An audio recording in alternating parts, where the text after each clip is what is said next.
Welcome to the Bayou City Soccer Podcast. Whether inside or outside the loop, we are talking everything soccer in Houston. Y'all ready? Let's get it.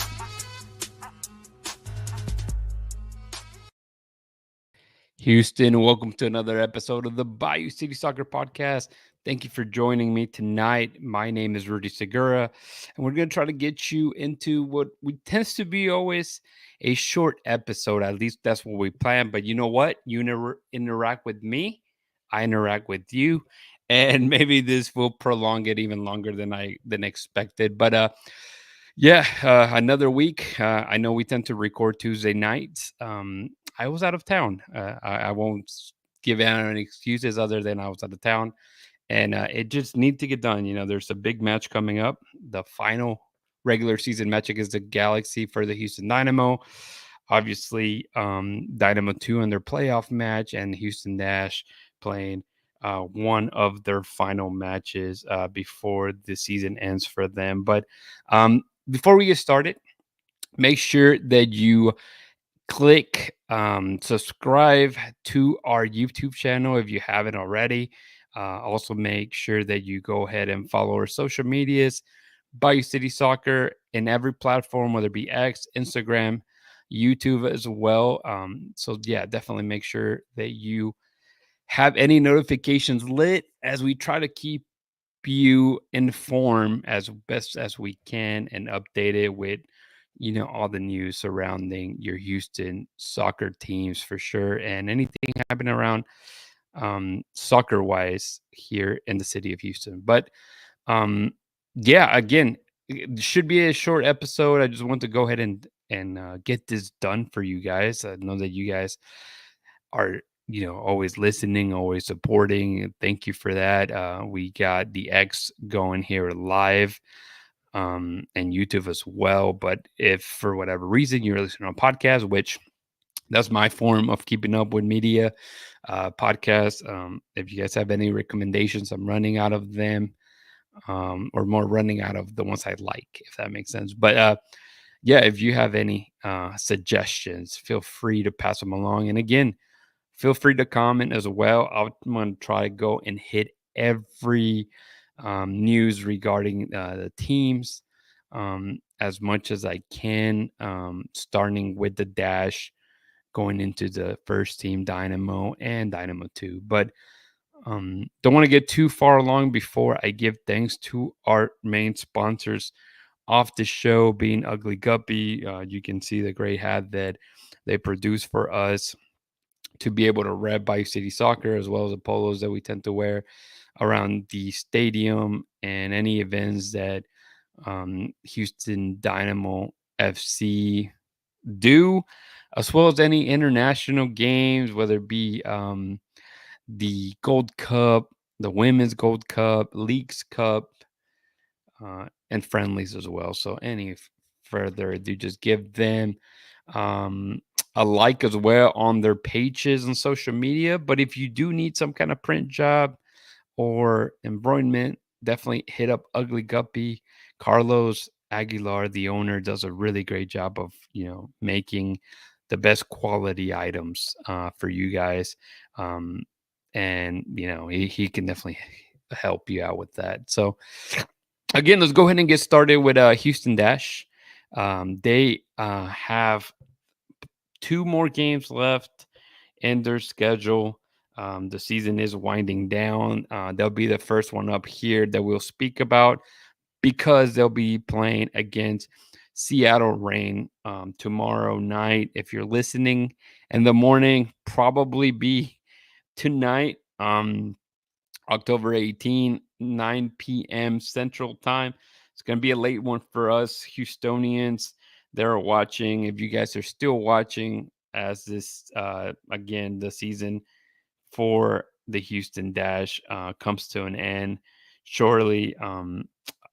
It's funny because last episode, if you guys listen, mentioned jokingly, I did, that if we did record an episode, it would be just about the Dash, and it would be a quick one saying they lost. But in reality, they went to San Diego and they won 2-0. So big win for the Dash as they try to create something new. Obviously, the GM has not been picked, at least not as of now of this recording, and the coach seat is still vacant. Many believe possibly maybe Ricky Clark may stay at the realm. I mean, it seems like the team likes him, the players like him.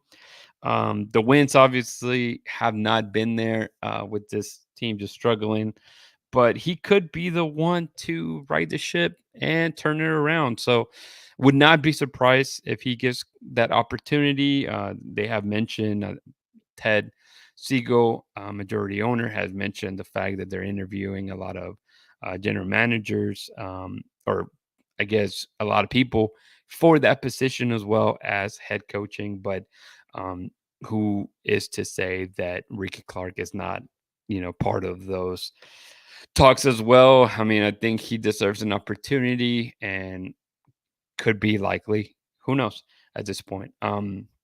But yes, again, they'll be playing away in Seattle, October 18, and I guess the guy, sorry, the players that scored those two goals was, oh, here I had it, and I lost it. Olivieri scored on that match, and I keep clicking it off. Yeah, Olivieri scored from a penalty in the 30th minute, and Ramona Bagman scored on a quick transition on the 72nd minute, which ended up closing out the game. San Diego being another team struggling and out of the playoffs, um, same as the Dash. So the chances for Houston to win, as Joey predicted in the past, look very difficult. 10 games left. They have 6 points out of that, and 2 games remaining. So again, Seattle and the Houston Dash will be taking on Bay FC for the final game of the regular season. Hope that you guys can make it out there, support the ladies. They have definitely been working hard. With obviously the results not necessarily going their way most of the season, but they try, man, and that's what we like in Houston, right? Hard workers. Um, I'm gonna go jump in real fast into the Houston Dynamo as I read this comment. Oh, what are you doing, Christian? Jump in here. Of course, it would be you to comment. But yeah, talking about the Houston Dynamo again, big match for them. Not a lot they can do to climb the table at this point. They're basically stuck in fifth place.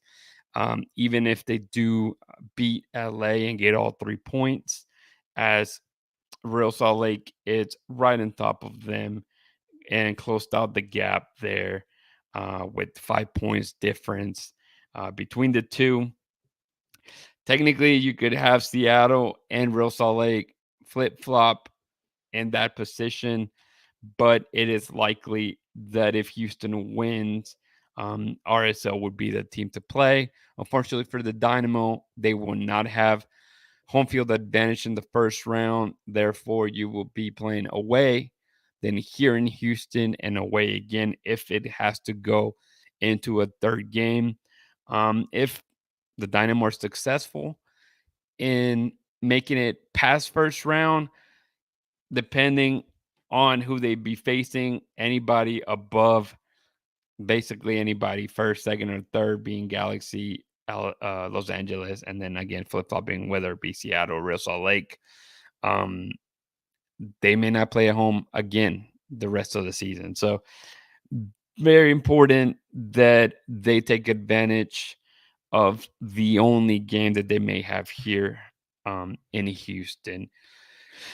It's massive. Again, we know the rivalry that Houston and Galaxy have.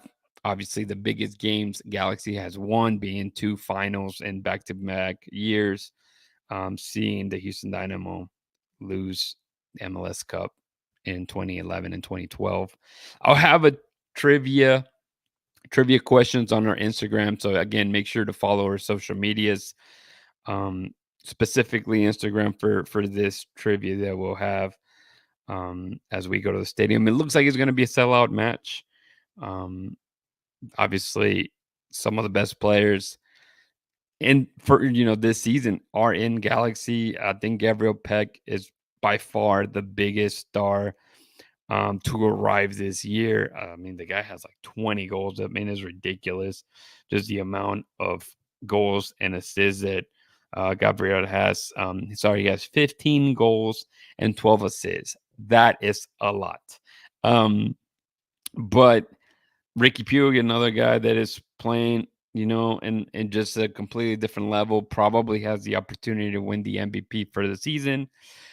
Pencil as another guy that has done very well since his arrival this year. Brugman, another player that he's been with the team, but he's a solid defensive midfielder. So this match against Dynamo would be a very difficult one, especially that you're missing.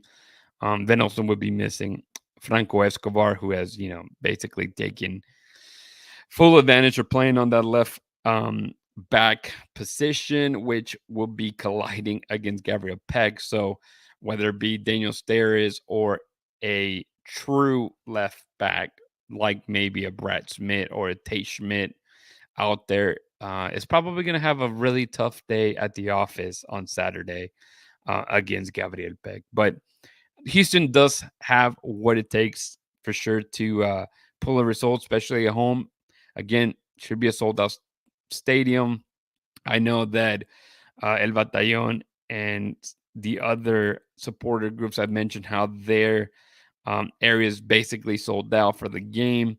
There's definitely not a lot of tickets left per everything that I've seen on the subject. So it should be a fun, event, fun night, entertaining night. Galaxy against Houston is always again a fun matchup for sure. And Dynamo want to close out their regular season, with a win. Something that has been very difficult at home this year, but definitely a doable um, experience for Ben Olsen and his team. This is fan appreciation night, so if you come to the stadium, there'll be some giveaways. Obviously, the players will probably stay um, on the field, taking pictures, signing autographs, and probably giving away some of their apparel, whether it be shirts or cleats, to the fans. So it's a great night. Again, it's great that the playoffs are coming. A lot of the times in the past has been just the last game and that's it, and decision day does not matter whatsoever. But in this case, we already know Houston is in the playoffs, and there's not really much that they can do other than go from fifth to seventh place in all reality. So, um, it's definitely a big aspect of what the game gives you. But I'll give you my perspective on what the match. I think it's going to be a draw. I hope it's not. Definitely hope that Houston does not lose at home, just because you kind of want to have something to build on going into the playoffs, especially after losing in a really tough atmosphere in St. Louis to a team that it was already eliminated. Luckily, myself, Joey, and Christian were out there at the game, but we did not bring the team any luck. Um, quite the opposite, Um, but um, it's definitely, um, again, going back to, if you lose against Galaxy, you're still in the playoffs, but you're not building anything. You'll have two straight losses, especially after a big long break of international play. And what should be the return of Hector Herrera. I mentioned how Escobar is out, but Hector Herrera should be back. Basi should be back. Franco should be likely at 100% after having a lingering injury the last month or so. So your team should be pretty healthy. Should be at its strongest, apart from, again, Franco being out. So you could probably play, toe to toe against a very good Galaxy that, again, is still loaded as well. And obviously Marco Rose is probably going to bring a lot of fans, just because of the Borussia um, or Borussia, yeah, Borussia, right? Legend that is going to bring a lot of fans to the city and to the stadium. So again, that's my prediction. A draw. I hope that that's not the case. Definitely be out there myself. David Dominguez, one of our new guys, will be out there as well with me. And if you find us, if you see us, make sure to holla at us. And I'll hit you up with a sticker, man. I'll have a sticker, and why not? For you guys to take home. Maybe, if you guys want to be on camera and our social medias, we can do that as well. And you can let us know what your prediction for the game may be, or we can talk after the game as well. So don't forget to always look for us. Um, Love to interact with the faithful listeners and followers of Bayou City Soccer in our community. Um, Last thing I wanted to talk about the Houston Dynamo was about the MLS award nominees for the team. Some of them are pretty interesting, I suppose, and some are for sure given. For the Landon Donovan MVP award, you have Arthur as the only candidate for the Dynamo. Very interesting. You would think maybe Hector Herrera. We know that he's had a little bit of a down year just because of some injuries that he suffered throughout the season. But Arthur has been spectacular. He's definitely the glue that holds everything together. He is a true ball winner and distributor. I'm a big fan of Arthur. I think I mentioned that a bunch of times. If you guys, keep up with our recordings, but very deserving. Unfortunately for him, unless the Dynamo win MLS Cup and he, it's the MVP of MLS Cup, I believe it's going to be very difficult for him to win the regular season MVP because at the end of the day, they take into account assists and goals. And that's something that Arthur does lack. Defensively, he's amazing. Offensively, he's not the one that's going to get those flashy numbers. So tough for him to get that. The next one up is Siggy Schmidt, Coach of the Year, Ben Olsen. Um, there's a lot of people that don't like Ben Olsen and want him fired or out, and there's people that love him. And not sure exactly the first one how that comes about because he has turned the team around, the club around into a winning team that is making it into the playoffs 2 years straight and back to back. But the mentality's there, man. I think this guy is legit. I know that people will fancy that he's more defensively or the goals aren't coming there. I don't see it as a defensive team whatsoever. I just don't. I just feel that they've been unlucky on the goals opportunities they've had. They just let a bunch of them drop. But anyways, we can definitely argue with that on social medias for sure on that topic. The Impact Award. They have Griffin Dorsey on here. Um, I think that's reasonable. I guess. I mean, he's obviously played a lot of minutes. He definitely has not hit the ceiling or the potential as he did last year, as he got hot during Leagues Cup and into the U.S. Open Cup and into the playoffs. But Dorsey still, it's very impactful on the field for the Dynamo. Their main player to break the lines and look for crosses and attacking or putting himself, sorry, in dangerous attacking situations. So um, definitely makes a case for the award. Again, likely of him winning it. Actually, likely of a lot of these guys winning it. It'd be very difficult. Newcomer of the year, they have Franco Ponce or Franco Ponce. Franco and Ponce look a lot alike. Ezequiel Ponce, newcomer of the year. Obviously, we know how much money they spent to bring this guy, about 8 million, um, to bring him from Athens, and he has scored some goals. He's still missing some opportunities. He's not getting that many opportunities, but he does have what it takes. He is very good in the pressing game, which by now we should know that is a big part of Ben Olsen's strategy with his strikers. So this is fitting. I think he has a possibility of making a shorter list. But in our reality, I think LA Galaxy's Gabriel Peck is likely going to end up winning that award just because of the amount of goals and assists that he's had in his first year. Young Player of the Year, Ibrahim Aliyu makes the list for the Dynamo on here. Some people love him, some people hate him. I personally have learned to like what I see from Ibrahim, even though he is in a really down form currently. He's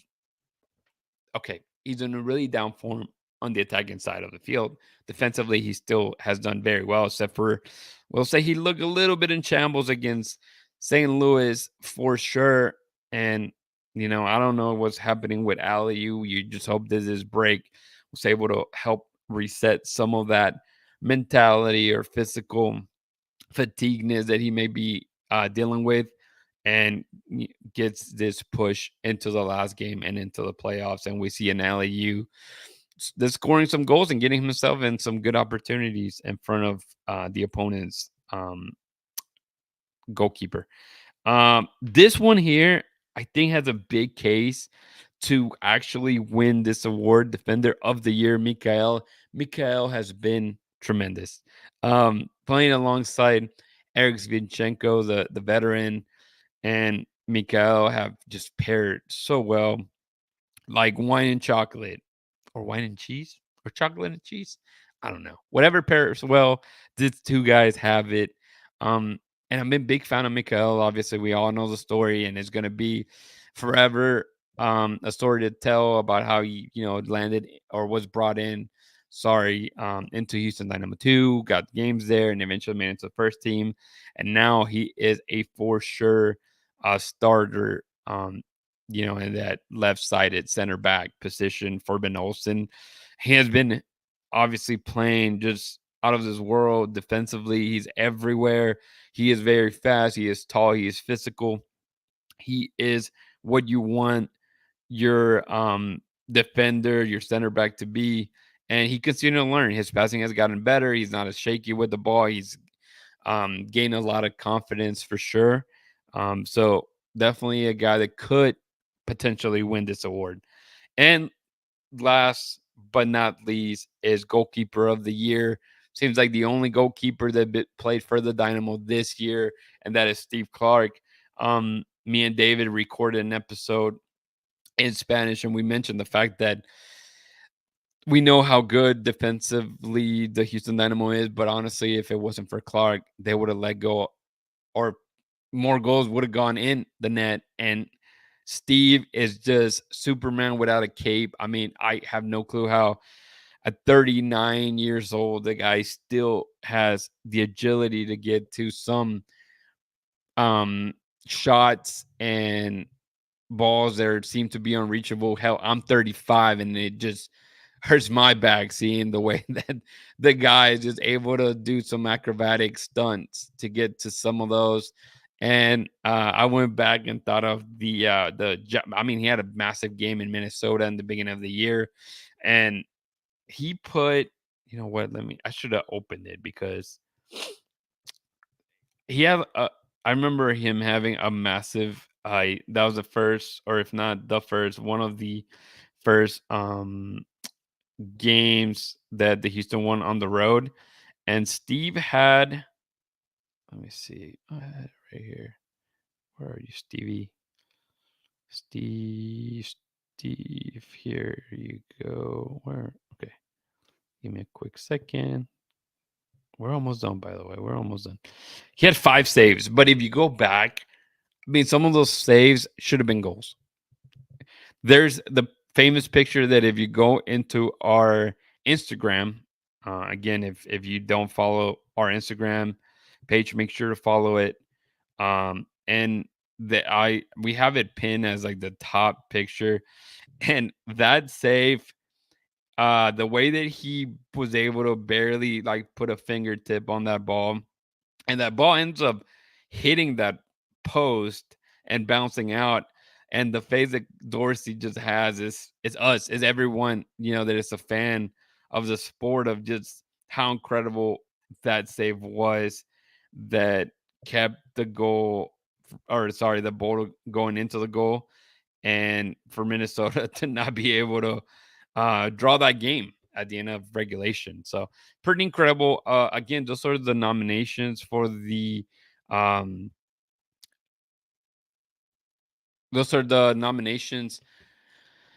for the 2024 MLS awards that the Houston Dynamo players are in. So um, we'll go with that for the Dynamo. I'll just keep going. Then I'm doing great time. So again, if you guys are listening, if you guys have any comments, put them on here. I'll try to hit them, even though I'm trying to stay on schedule and continue the topics that we're gonna hit. The last one that I'll touch on, obviously, is Houston Dynamo 2. They'll be playing at D Town FC, which, if I remember correctly, that is San Jose's um, academy team, tier 2 team. They'll be playing on Sunday at 5 p.m. Central. Do or die here, obviously, being an elimination match. Um, what's funny is that, for the playoffs, if you guys kind of follow what the MLS Next Pro, how it works when it comes to the playoffs, four teams, the top four, eight of them going to the playoffs. The top four get to pick who they're going to play against, and two of the teams being North Texas, and I believe Tacoma, both passed on playing against Houston Dynamo too. And so, you can take it however, I guess, way you want to take it. Um, Sorry, it was North Texas and St. Louis. Um, St. Louis too. So you can take it however, if it maybe they were scared of playing them, because obviously they went, the D2 ended up beating them during the regular season. But I believe the Dynamo 2 is finally getting healthy. They got Exxon Arsu back. They have players like Diego Gonzalez playing, out of his mind. Um, of course, the strikers have been playing very well. Biotija has been on fire. Isaiah Reed, Gabe Siegel.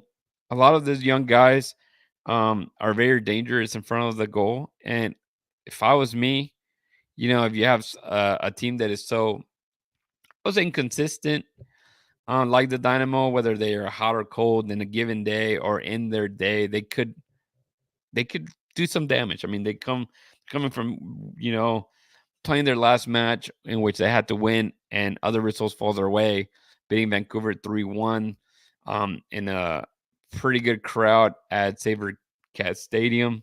So they can do it. They have the weapons to do it for sure.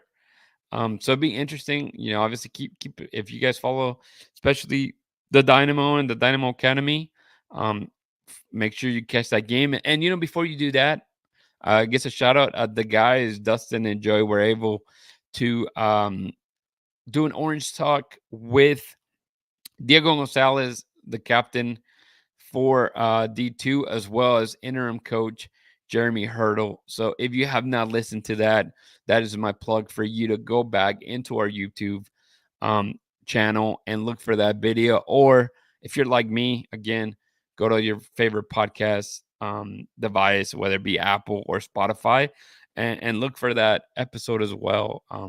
Very insightful.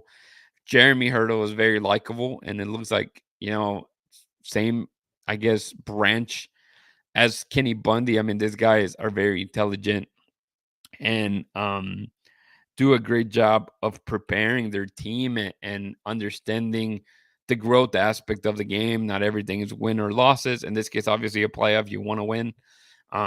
But the creating that maturity for those players and developing them to get into the first team, or first team scenario, it's really what they're focused on, and it's important. And a lot of the things that Jeremy said are very good.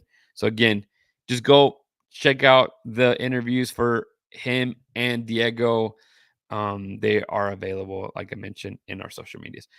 Well, last thing that I wanted to touch on, as we wind down. I was named this episode "Be Kind." Just FYI, man. Just want to say, if there's anything that you can do in this world, just be kind. So it's free.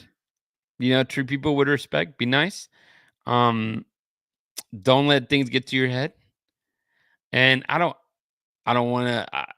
Don't read too much into it. I just mean it in the sense of like, yeah, yeah. You know what? I was probably gonna go rant. I'm not going to. It's okay. You can ask me a different time. I wish the guys were here because it'd be more fun. I'll probably have them chuckling, and laughing. Um, but anyways, just be kind to your fellow humans. Um, be respectful. Be nice. Don't let things get to your head. And that's what we try to do here at Bayou City Soccer. Well, one thing I would like to ask you, if you guys do follow us on our community on our website, BayouCitySoccer.net, follow our social medias, Bayou City Soccer on Instagram, X, Facebook, Twitter, YouTube, um, and you enjoy the content that we create, I will encourage you to let other people know.